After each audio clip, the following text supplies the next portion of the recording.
दोस्तों जरा यहाँ देखिए तस्वीर में ये क्या दिया हुआ है। क्या आपने इस तरह का कोई बिल पहले कभी देखा है? चलिए देखते हैं कौन सा बिल है। यह है एक पानी का बिल, यानी कि वाटर बिल। अगर आप दिल्ली में रहते हैं तो इस तरीके का बिल आपके यहाँ भी आता होगा, क्योंकि यह जो बिल है यह है दिल्ली का पानी का बिल, जो कि दिल्ली जल बोर्ड द्वारा भेजा जाता है हमारे घरों में। जो भी हम पानी इस्तेमाल करते हैं उसका बिल। जरा ध्यान से करीब से इस बिल को देखते हैं और देखने की कोशिश करते हैं कहाँ कहाँ क्या क्या लिखा है। जैसा कि मैंने कहा कि ये दिल्ली जल बोर्ड द्वारा भेजा गया बिल है, तो अगर हम सबसे ऊपर देखें तो यहाँ पर लिखा है दिल्ली जल बोर्ड, दिल्ली जल बोर्ड जो लिखा है हिंदी और अंग्रेजी में। तो यह क्या है? यह वो दफ्तर है यानी ऑफिस है जहां से यह बिल भेजा गया है। तो दिल्ली जल बोर्ड जो है वो दिल्ली में पानी पहुंचाता है हर जगह, और उन्हीं की तरफ से यह बिल आता है हमारे घरों में, जो भी लोग दिल्ली में रहते हैं उनके घरों में।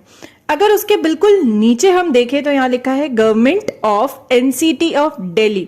तो यहाँ लिखा है कि ये कौन सी सरकार है, यानी गवर्नमेंट है। कौन सी सरकार के अंडर जो है दिल्ली जल बोर्ड आता है? दिल्ली सरकार, यानी government of NCT of Delhi. तो जो दिल्ली के इलाके हैं वहां पर दिल्ली सरकार के द्वारा दिल्ली जल बोर्ड जो है वो बिल जो है भेजता है पानी का। अब देखते हैं और क्या क्या इस बिल पर दिया हुआ है। क्या आप यहां देखकर बता सकते हैं कि ये बिल किसके नाम पर आया है? वैसे तो मैंने वो नाम छिपा दिया है, पर कहां पर लिखा हुआ है नाम उस इंसान का जिसके नाम पर यह बिल है? देखिए यहां पर है नेम, यानी कि नाम।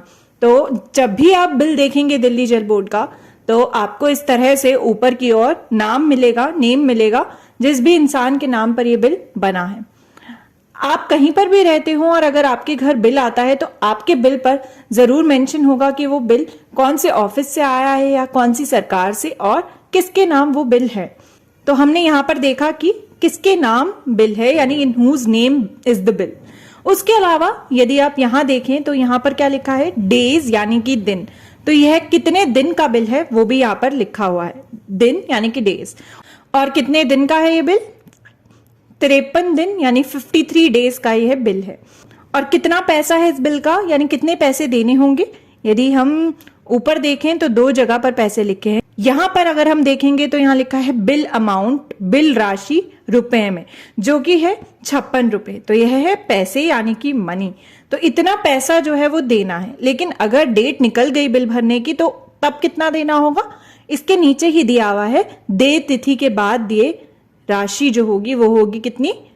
59 रुपए, यानी 59 रुपीज। लेकिन अगर समय पर बिल भर दिया तो यह होगी कुल मिला के 56 रुपए, यानी 56 रुपीज, जो कि यहाँ पर दिया हुआ है। तो हमने यहाँ पर देखा कि यह जो बिल है वो कितने रुपए का है और किसके नाम है, और साथ ही ये भी देखा कि कितने दिन का यह बिल है। तो हमने देखा पानी का यह बिल, वाटर बिल। जरा आप भी पता लगाइए कि आपके इलाके में जो पानी आता है उसका बिल जो है वो कौन सी सरकार भेजती है, कौन से दफ्तर से वो बिल आता है, और आखिर 1 महीने या 2 महीने का कितना बिल आपके यहाँ पर आता है। क्या आपके यहाँ और अलग अलग राज्यों में पानी का जो बिल है वो अलग अलग आता है, यानी कि पानी की कीमत अलग अलग है? जरा अपने पढ़ों से पता कीजिए। जब आप पता करेंगे तो आपको मालूम होगा कि अलग अलग राज्यों में पानी की जो कीमत होती है, यानी जो हम बिल भरते हैं पानी का, वो अलग अलग होता है। पता कीजिए कि आपके यहाँ जो बिल आता है वो कैसा है और उसमें क्या क्या जानकारी आपको मिलती है।